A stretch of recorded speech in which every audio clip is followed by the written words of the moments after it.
একসময় এই বাহনে চড়েই রাজা বাদশারা দেশ শাসন করতেন। যুদ্ধক্ষেত্রেও ঘোড়ার ব্যবহার হতো ব্যাপক।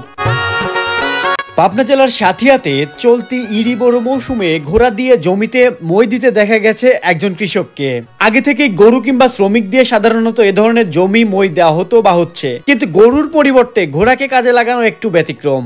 21শে ফেব্রুয়ারি 2025 উপজেলার ধুলাউড়ি ইউনিয়নের পাইকসা গ্রামের আধারের বিল নামক জায়গায় ঘটে এ ঘটনাটি।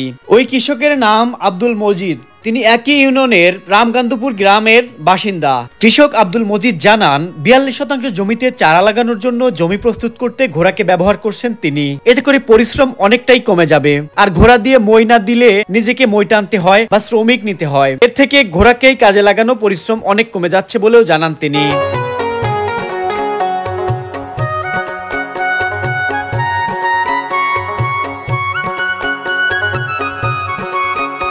পাবনা থেকে আপনাদের সাথে রয়েছি আমি আরমান শাহ, কৃষাণ টিভি।